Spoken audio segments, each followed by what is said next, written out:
Not you! Step back, now! The words snapped like a whip across the polished hush of the state capitol rotunda. Conversations halted. Camera shutters paused mid-click. A single uniformed security officer stood rigid, arm outstretched, hand pressed against the chest of an elderly man whose shoes had barely crossed the line into the inner circle. The old man didn't fall. He didn't speak. But his body recoiled, just slightly, more from the voice than the hand. His left foot shifted backward, catching the edge of the marble in a stuttered slide. His back met the column behind him, and he steadied himself there. His coat was brown herringbone, worn but clean. A faint shine clung to the edges of his shoes, the kind of shine done by hand, by memory. His shirt was pale blue, collar straight. His eyes, once bright, had gone clouded, not by age, but by the fog of sudden humiliation. "This area is for invited guests only, sir." The officer's voice had cooled, but only slightly. "You're not on the list." The rotunda was a cathedral of light and sound. Marble echo, brass railing, high glass dome. The crowd had begun to part, like water pulled from both sides of a stone. No one intervened. A few turned. One woman whispered to her husband. Somewhere, a cell phone clicked. The old man, Abraham Davis, said nothing. He lowered his eyes for a moment, as if reviewing a silent list of names in his mind. Then he reached inside his coat pocket, fingers curling not around defense, but remembrance. And high above, on the second-floor balcony, a figure leaned forward, watching. If you believe every veteran deserves respect, please subscribe, because every view helps this message reach those who need it most. Abraham Davis, age 93, had walked here from the Veterans of Foreign Wars residence 2 blocks away. Not driven, walked. His route was the same every year, down Jefferson Avenue, past the bakery that used to be a hardware store, across the stone bridge where the pigeons liked to gather by the railing. He had left his room at 7:45 a.m., though the ceremony didn't start until 10. His steps were slow but intentional, each one chosen, not assumed. His cane, handmade oak with a carved eagle on the handle, tapped a steady beat beside him. He wore no medals, no ribbons, no uniform. Only his old brown coat, pressed slacks, and polished shoes that once marched in formation and now whispered across marble like prayers in motion. Tucked carefully inside his coat pocket just above his heart was a folded flag, the same one he'd been handed 78 years ago when his brother, Samuel Davis, never returned from the beach at Okinawa. The creases were perfect, refolded each year with the precision only grief teaches. Also in his pocket, a photograph, worn around the edges, black and white. 2 young men standing on the deck of a ship, wind in their hair, one of them smiling. The other, Abraham, squinting into the sun. He didn't carry a sign, didn't ask for seating. For 12 years, he had quietly attended the state's memorial ceremony, always sitting on the stone bench along the south wall. Never the front, never the spotlight. He'd listen, he'd rise for the anthem, and he'd leave before the applause. This year, the event had moved indoors due to weather. The rotunda, beautiful, grand, had been selected for its solemn echo and formality. But with that shift came a list, a clipboard, and security who didn't know the names that weren't printed but mattered anyway. Abraham hadn't known about the change. He hadn't received an updated invitation. The old program aide, Matthew Klein, who used to pencil him in each year, had retired the spring prior. Abraham hadn't asked for a replacement. He didn't think he needed one. So when he approached the inner circle this morning, simply to find his usual seat, nothing more, the guard didn't see a veteran. He saw a mistake in motion. "I'm sorry, sir, but I'll have to ask you to wait outside the barrier." Abraham's mouth opened, then closed again. His voice had grown quieter in his older years, and in loud rooms he often chose stillness over speech. He pulled a paper from his pocket, yellowed, handwritten. It wasn't an invitation, not really. Just a note from Klein, dated years prior. "This isn't valid." The officer barely glanced. We need a digital barcode. Did no one explain that to you? Abraham nodded once. He looked down at the note again, eyes soft. No, they didn't. He stepped back, not angry, just slow, as if shifting into reverse after realizing you'd entered the wrong pew at a stranger's funeral. His cane clicked once on the marble before finding stillness again. He glanced toward the flags, where the names would be read. The bench he always sat on was visible, just 15 feet ahead, just past the rope line. His spot, not reserved, just remembered, was gone. And for the first time in a decade, Abraham didn't know where to go. But this time, someone decided he didn't belong. The morning's chatter pressed against the marble walls like steam trying to escape a sealed jar. The murmur of polished shoes, the soft clicks of name badges being straightened, the distant echo of camera shutters firing in pairs, all formed a backdrop that no longer included Abraham Davis. He had moved to the perimeter of the room, just beyond the gold rope barrier, and stood still, not uncertain, not lost, but paused. The bench was still in view, but now fenced off by formality. His hands rested lightly atop his cane, fingers curled over the carved eagle's wings. He wasn't trembling, not yet, but there was a stillness about him that said he was remembering something older than the room around him. One of the volunteer ushers passed nearby. She looked young, college maybe, with a lanyard clipped to a white blouse and a clipboard hugged against her chest. Her glance brushed past Abraham like wind around a lamppost. He cleared his throat gently. She didn't hear, or pretended not to. Behind him, two men in suits adjusted their name tags and laughed about parking. One of them, younger, noticed Abraham and tilted his head slightly. "Wonder who let walk-ins through," he muttered. The other smirked. "Might want to check his badge. I'm not sure he even knows where he is," the first added, his voice just low enough to be cruel. Abraham heard. His hearing wasn't perfect, hadn't been since the blast near Naha Harbor, but tones carried, especially derision. Still, he didn't turn. He didn't acknowledge. He simply shifted his weight onto the other foot. Quiet defiance. He took a slow step toward the barrier. His hand rose to unhook the rope, but the guard, the same one from earlier, stepped quickly in again. "I said you're not allowed in, sir." His voice dropped to a half-whisper now, tinged with impatience. "This area is for credentialed guests only. Family members, speakers. You're not on the list." Abraham didn't flinch. He just looked down at the floor, at the shoe of the guard that had come too close. The leather was shined, the posture rehearsed, the badge temporary. He saw it all. He turned away, not in defeat, but in deliberation. The way a man steps out of a line he never wanted to be part of in the first place. His walk now followed the edge of the rotunda, cane tapping once every third beat. He passed between wide white columns and portraits of governors long since gone. The air carried the scent of fresh polish and artificial flowers. Somewhere, someone was handing out programs. He came to a spot near the south wall, far from the seats, out of view, but still close enough to hear. A quiet corner.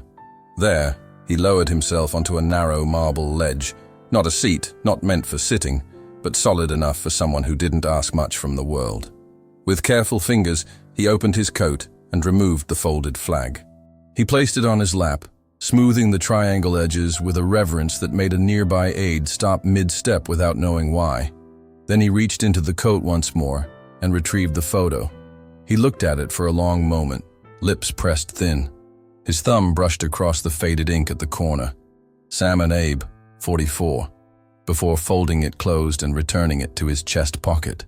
Near the main archway, a small boy tugged at his father's suit jacket. "Dad," he whispered, "that old man has a flag like Grandpa did." The father looked down, saw Abraham, and paused. "That's not just a flag, son," he said softly. "That's his story." But behind them, the same guard kept watch. His posture never relaxed. His jawline held tension like a vice. He didn't look again at Abraham Davis. He didn't have to. In his mind, the matter was handled, closed, And so Abraham sat in silence, watching, waiting, hands folded over a memory that hadn't been asked for, but had been carried all the same. He didn't know that, upstairs, just beyond the railing, someone had stopped walking and hadn't looked away. The rotunda clock ticked gently overhead, hidden inside the gilded framework of the dome's base. Below, the buzz of event preparation had begun to settle into its official rhythm. Programs were stacked on podiums, microphones were tested. Local dignitaries moved with curated urgency, adjusting cuffs and rehearsing sound bites beneath their breath. Abraham Davis remained on the stone ledge, his folded flag resting atop his knees, both hands placed lightly across its peak. His breathing was even, shallow, not from frailty, but control, the same kind of breathing he'd learned on the decks of the USS St. Louis, when silence and balance could mean survival. To a few who passed near him, a janitor wheeling a bucket, a teen in a junior ROTC uniform, he seemed out of place, but also untouchable, like a statue that didn't belong to the room but couldn't be moved without consequence. But the guard was growing restless. He paced once along the roped perimeter, eyes darting between faces. His name was Harris, a private contractor brought in last year when the security contract was privatized. He'd been told to manage flow, hold the barrier line, and prevent uncredentialed access. Now, across the room, he spotted Abraham again, and it grated on him. He stepped across the rotunda floor with sharp, echoing strides, not hurried, but firm enough to draw attention. A few eyes followed. Most didn't. Those who did quickly turned away again. "Sir," Harris began, stopping directly in front of Abraham's bench. "I thought I made it clear. This area is for scheduled guests." Abraham looked up.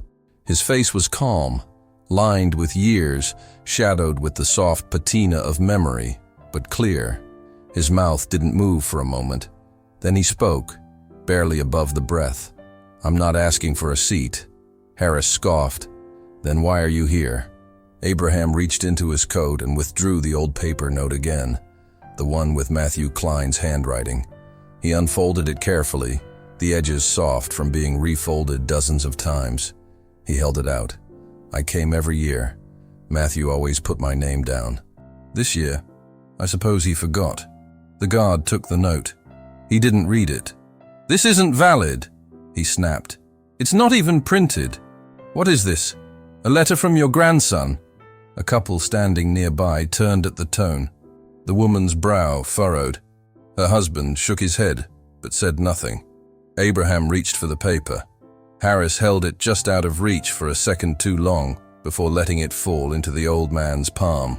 "Look," the guard continued, louder now. "This isn't a nursing home visit.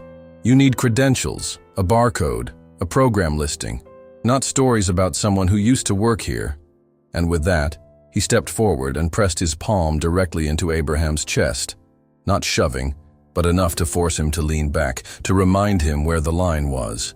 The crowd didn't cheer, no one clapped, but no one intervened.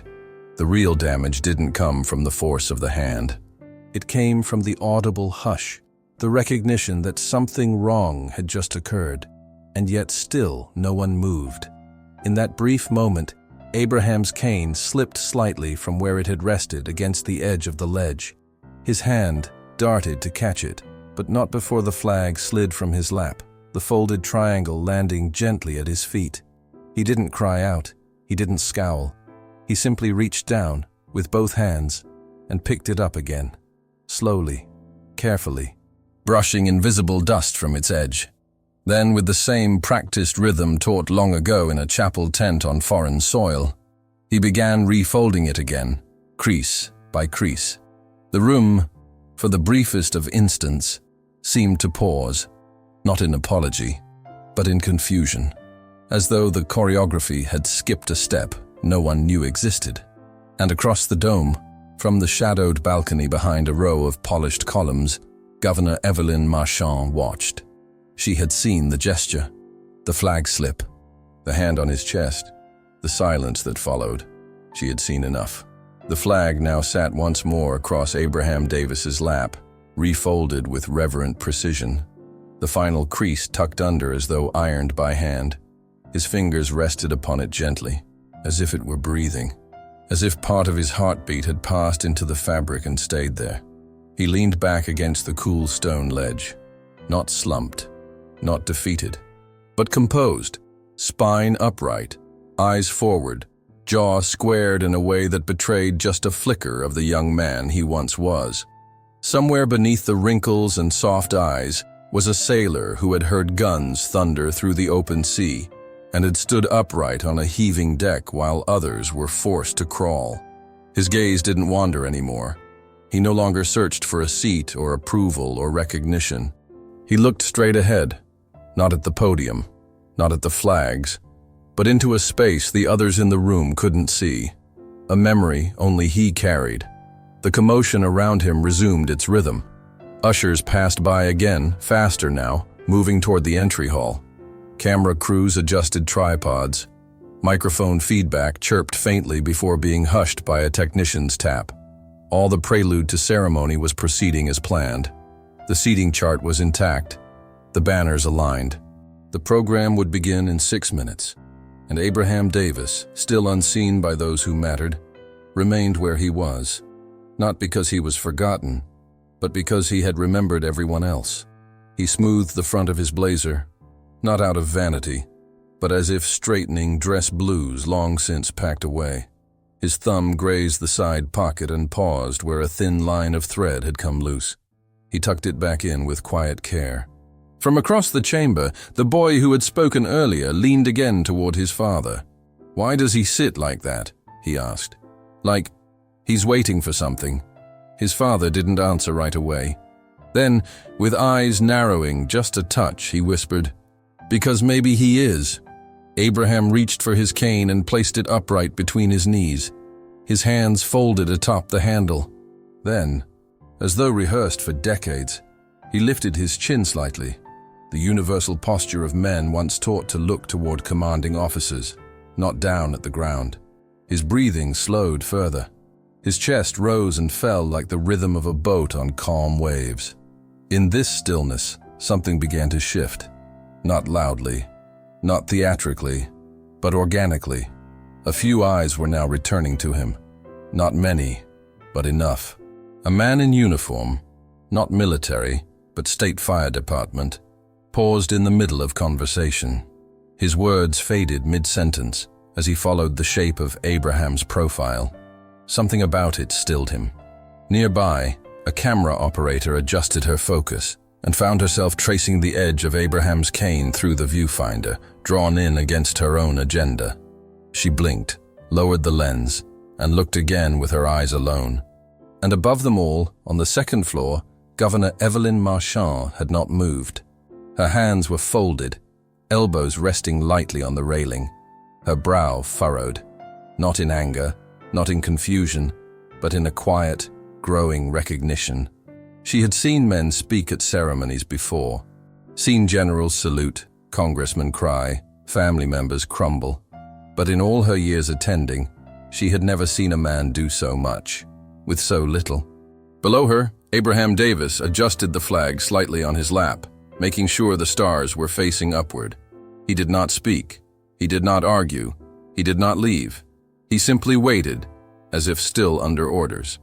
From her vantage point on the second-floor gallery, Governor Evelyn Marchand remained as still as the columns flanking her. The sunlight from the rotunda's stained glass dome shimmered across the marble like ripples, casting soft amber light on the back of her tailored navy suit. She had seen the entire encounter, not the words, but the body language, the rebuke, the folding of the flag, the precision, the silence.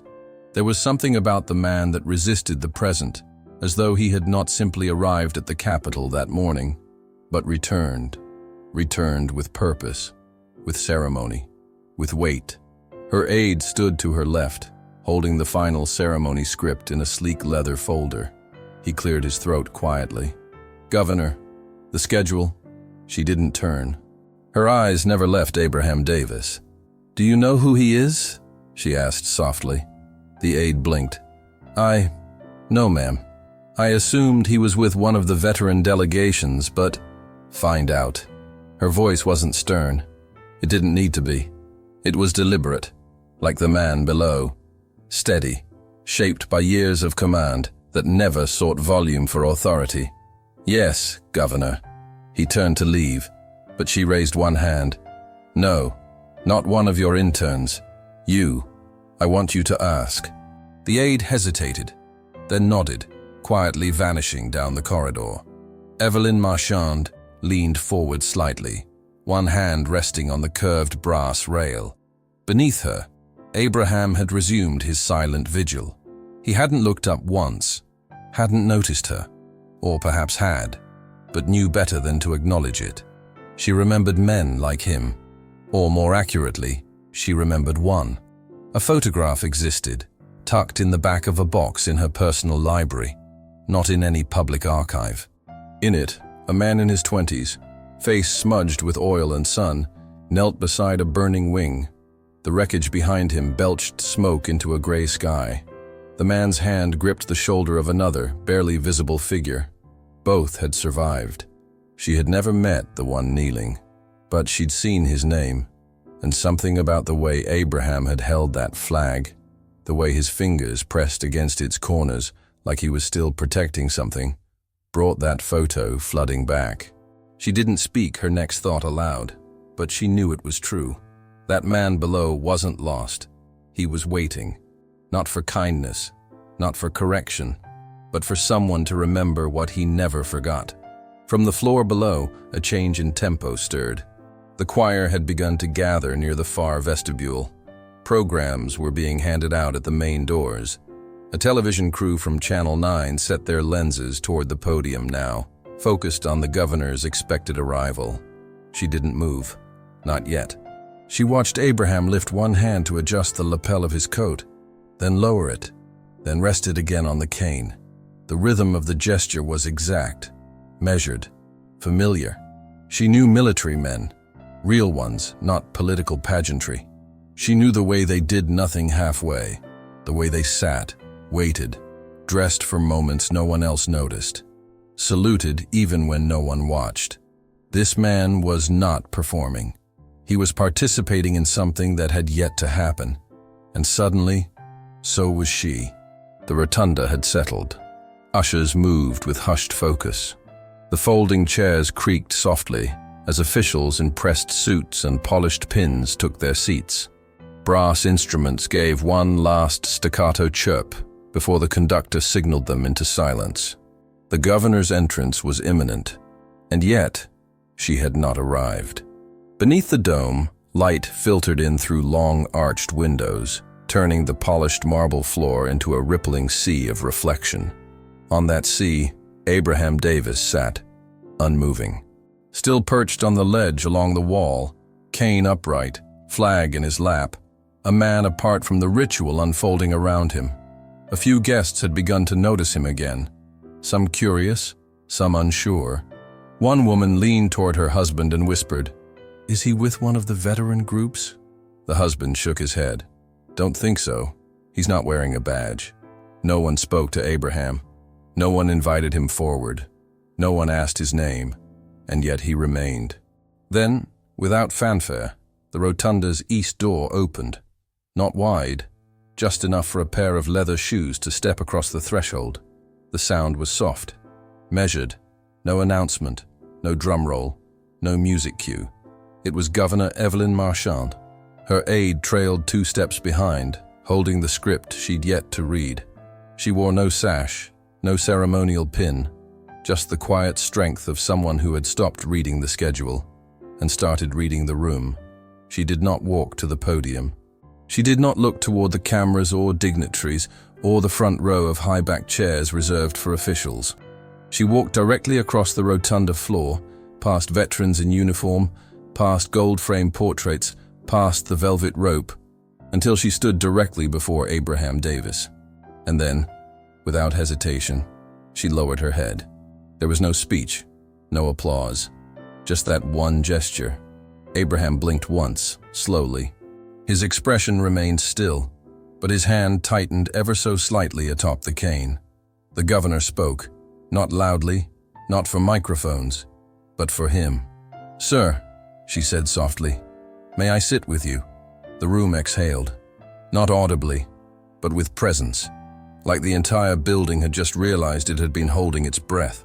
Abraham didn't answer at first, not out of pride, out of gravity.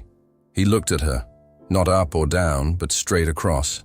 He nodded, just once.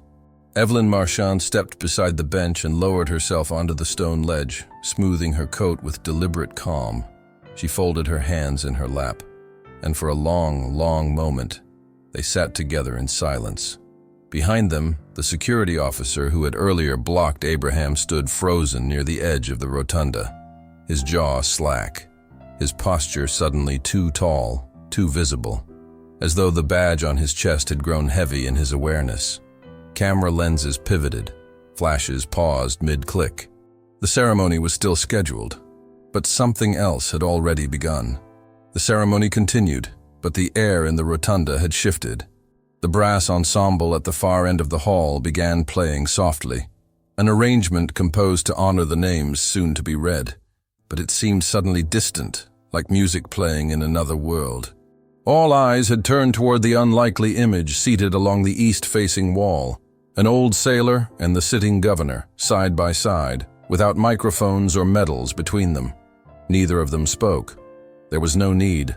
Abraham Davis, with his calloused hands still resting gently atop the neatly folded flag in his lap, stared straight ahead, not at the podium, not at the banners or press, but into a long corridor of memory.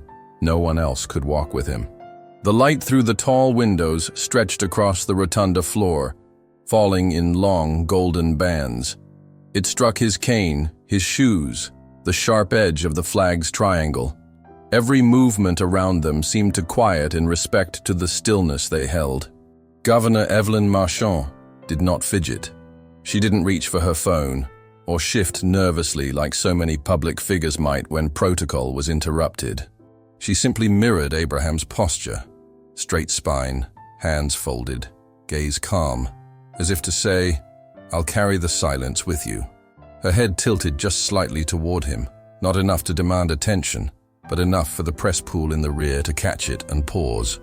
One reporter, camera raised mid-click, slowly lowered the lens and watched with her own eyes. And then, from the opposite side of the rotunda, a man in a dark blue blazer stood. He was in his 60s, his posture more stiff than natural. He bore the weathered skin of someone who had worked outdoors his whole life. On his chest, pinned modestly above his heart, was a single ribbon, a campaign medal from the Vietnam War. He stood fully upright, facing Abraham, saying nothing. Across the room, another man rose, then a woman, then a younger man with a shaven head and civilian clothes, but unmistakable bearing. They did not call out. They did not salute. They simply stood, quietly, and turned toward the two figures seated beneath the stained glass. From the perimeter of the rotunda, whispers began to die. Programs were folded and set aside. Phones lowered. Even children seemed to feel the gravity that had settled into the air like mist before a dawn. A single staffer by the west entrance removed his cap and held it against his chest. It had not been commanded. It had not been scheduled. It simply began. Still seated, Abraham slowly shifted his gaze toward the small line of standing figures. There were no smiles exchanged, no acknowledgments, but his eyes, behind their tired veil, took them in fully. He gave the barest nod, a gesture so slight that only those watching closely would have caught it, and it was enough. The governor remained beside him, eyes gently downcast, not needing to lead. Her presence, grounded and still, had become a quiet invitation, not to protest, not to grandstand, but to bear witness. A sound moved across the floor then, faint but deliberate. Leather brushing marble. Abraham turned his head slightly. A young girl, perhaps 9 years old, had approached. She held the hem of her father's blazer in one hand. In the other, she clutched a small program pamphlet, folded nearly in half from her grip. Her father, still seated, gave her a nod. She walked to the edge of the invisible circle around Abraham and the governor, and paused. Her voice was barely more than a whisper. "Sir, thank you." Abraham blinked. His lips parted. He didn't speak. Instead, he offered a slow, one-handed lift of the folded flag, just an inch or two, and lowered it again. It was enough. From the second row of seats, a Marine veteran in full-dress uniform reached into his coat and withdrew a small envelope. On the back was an address, aged and smudged. He stepped forward gently and laid it at Abraham's feet before retreating without a word.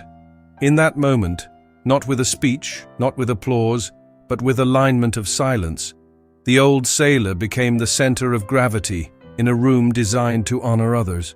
And then, quietly, Governor Marchand reached into her own coat and withdrew a folded piece of paper. Its edges were yellowed, the creases sharp from years of being opened and closed with care. She held it delicately between her fingers and rested it on her lap, still unopened, as the names of the honored dead began to be read aloud. The names being read from the podium echoed across the rotunda, each syllable rising to meet the curved heights of the dome above, then falling like petals into the gathered silence. Corporal Henry T. Lister, Lieutenant Margaret Rowe. The voices wove a tapestry of memory, line by line, life by life, but not everyone listened to the stage. In the still corner of the rotunda, Abraham Davis remained seated beside Governor Marchand. The sunlight had shifted slightly, bathing the side of his face in soft warmth. The folded flag in his lap had not moved. Neither had his posture. But something within the room had. The air had grown thicker, not heavy with sadness, but with anticipation. Not loud, but waiting. The letter still rested in the governor's lap. A square of aged paper, yellowed at the corners and creased into perfect symmetry. She unfolded it slowly now, each motion deliberate. There was no need for amplification.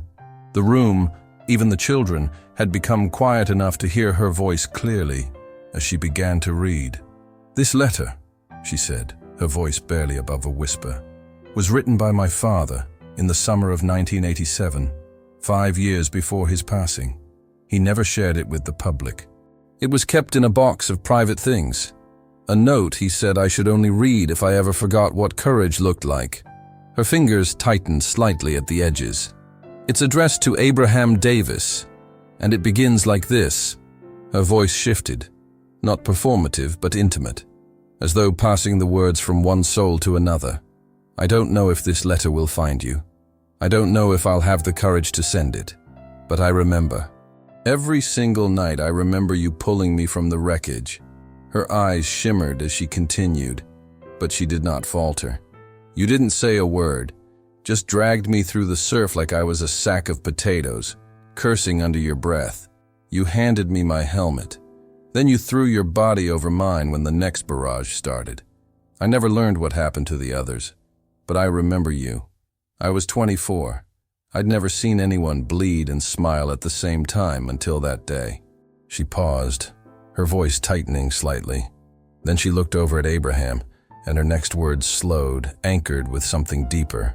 "I owe my life to a man who never asked to be thanked. If you ever meet him," it continued, "don't offer praise. Don't give him a medal. Just sit next to him. That's all he'll accept. That's what honor looks like." A silence swept the room so profound it seemed even the walls held their breath. Abraham did not move. He stared ahead, eyes glazed with something far beyond memory. He didn't nod, didn't shift, but his lips for just a moment pressed together, tight and trembling, as though trying to trap the ache in his chest from spilling out across the rotunda floor. The security officer who had stopped him earlier stood rooted by a marble pillar, his hands now clasped in front of him like a child awaiting correction. He had not spoken since the governor arrived, but now his shoulders sagged, his chin dropped, and his gaze, once sharp and procedural, had softened into something wounded and aware. Governor Marchand slowly folded the letter again and laid it gently upon Abraham's lap, atop the flag. He didn't look down at it. He didn't need to. He already knew the words. Somewhere behind them, a woman began to cry softly. Not a sob, but that aching release that comes only when a truth long buried finally rises. No one spoke. No one clapped. No one interrupted. because now they knew. This man, the one they had overlooked, the one without a badge, the one denied at the gate, had once saved a life that would go on to lead a state. The same hand that had pressed the flag against his heart today had once shielded a stranger from fire. The same silence that had absorbed insult earlier had once endured mortar rounds without retreat. Abraham Davis had never needed to announce his story, but now they could never forget it. The final names on the honor roll had been read. The brass ensemble lowered their instruments. The master of ceremonies, a man known for his polished tone and faultless timing, stood frozen with the printed program still in hand, unsure whether to continue. His script had not accounted for what had just unfolded.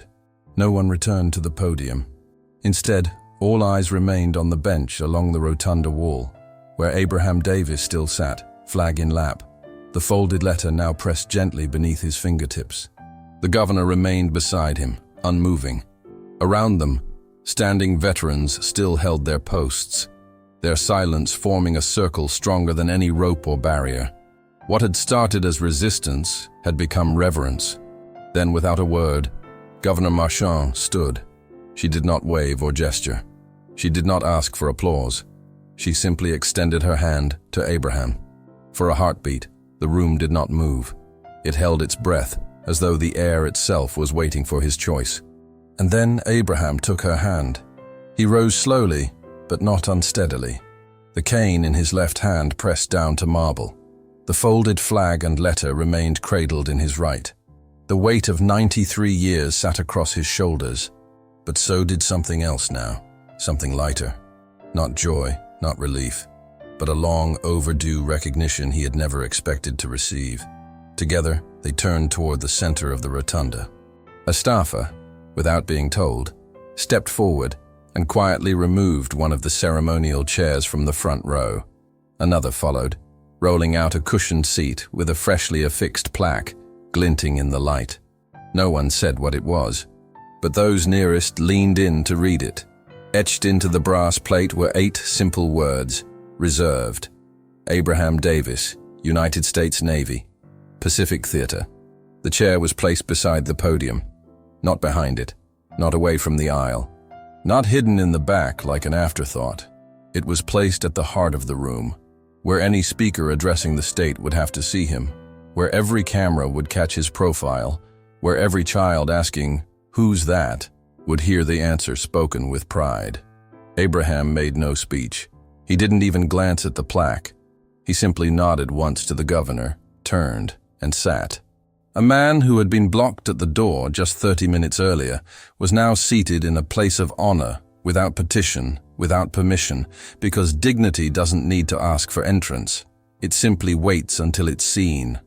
As the ceremony resumed, it was not the governor who read the closing lines. She remained by Abraham's side, seated slightly behind him, hands folded in her lap. Instead, the speaker stepped down and handed the final notes to a young cadet, barely 19, who read the final dedication with a voice that trembled only once, right at the name Abraham Davis. Across the crowd, cameras began to flash again, not as news fodder, but as memory preservation. People whispered to one another, not in gossip, but in shared awe. The security guard who had denied Abraham earlier had moved to the far edge of the rotunda. He leaned against a pillar now, his face unreadable, his stance less rigid than before. The ceremony closed with a prayer and a moment of silence, but this time it felt earned. This time it felt full. And when the audience began to rise, to gather their things and return to their days, they did so more slowly than usual. They lingered. Children tugged at parents to ask about the old man. Adults paused to glance back at the empty chair, already sacred, already storied. Because Abraham hadn't just attended the ceremony, he had changed it. 1 year later, the rotunda looked nearly the same, tall, silent, gleaming in the morning light. But something subtle had shifted, as though the stone itself now carried memory in its bones. The annual ceremony had returned just as it always had, but this time something new had been carved into its rhythm. Along the eastern edge of the rotunda, Just beneath the arch of a tall window framed by sunlight and sky, a wooden bench now stood. It wasn't ornate, it wasn't grand. It was simple, crafted by hand from dark cherry wood, the grain still visible beneath its soft lacquer. There were no flowers, no banners, just a plaque. Its inscription, done in brass and aged gently to a warm patina, read, "In honor of those who came without being asked, and stayed until remembered. No name, no rank. No battles listed. Just the essence of a man who had once sat nearby, not to be seen, but to remember someone else." The governor arrived early that morning, dressed in quiet gray. She had not brought a press team. No photographers. Only a single aide and a folded American flag, which she carried beneath one arm as if it were a bouquet meant for a grave. She walked with care to the bench, paused, and placed the flag at its center. The folds were sharp, the fabric smooth. Then, without sitting, she placed one hand gently atop it and closed her eyes. Abraham Davis had not returned this year. His health had declined in recent months, and he now remained at the nearby veterans' home, mostly silent, often asleep. But his presence had never left the rotunda. Children now passed the bench with wide eyes, tugging at sleeves and whispering questions. Their parents would pause, glance at the plaque, and explain, not with long speeches, but with small, reverent nods. "That's the bench," they'd say. Sometimes they didn't say more. They didn't have to. During the reading of names that year, no one needed to ask if the seat in the front row was to remain empty. It simply was. The chair with the nameplate, Abraham Davis, United States Navy, Pacific Theater, stood untouched, surrounded by the silent promise that no one would forget. A few of the veterans who had stood the year before returned again. This time, they did not wait for anyone to lead them. They rose before the ceremony began, one by one, without instruction, without script. They faced the same direction, toward that empty seat, toward the folded flag, toward something greater than ceremony. Among them stood a teenage cadet, uniform freshly pressed, a nervous energy in his jaw. His grandfather had told him about that day a year ago. He had watched it later on a replayed livestream, eyes wide and wet. This year, as the final name echoed through the dome, the young cadet took one step forward, turned to face the crowd, and raised his hand in a salute. It was not expected. It was not on the program. But the governor returned the gesture, hand to brow, holding it long and steady. And around the room, others joined in. The audience, the press, the veterans, the children. Salutes, not in unison, but in reverence. A final, collective honoring of a man who had once been told he didn't belong, and who, in answering with silence and steadiness, rewrote the very heart of the place he had entered without a pass. And when the ceremony concluded, they left the bench untouched. The flag remained. No one moved it. No one dared. Because that space was no longer just a seat. It was a message. A place for all the Abrahams who had come before and would come again. A reminder that valor doesn't always announce itself. Sometimes it simply walks quietly into a room, waits patiently by a wall, and becomes unforgettable. If stories like this resonate with your heart, like and subscribe for more untold moments of honor and kindness. Let us know where you are watching from, and if this moment brought back memories you carry with you. The best way to honor their memory is to keep listening. Click on the suggested video now, and we'll walk together through another untold chapter of courage and sacrifice.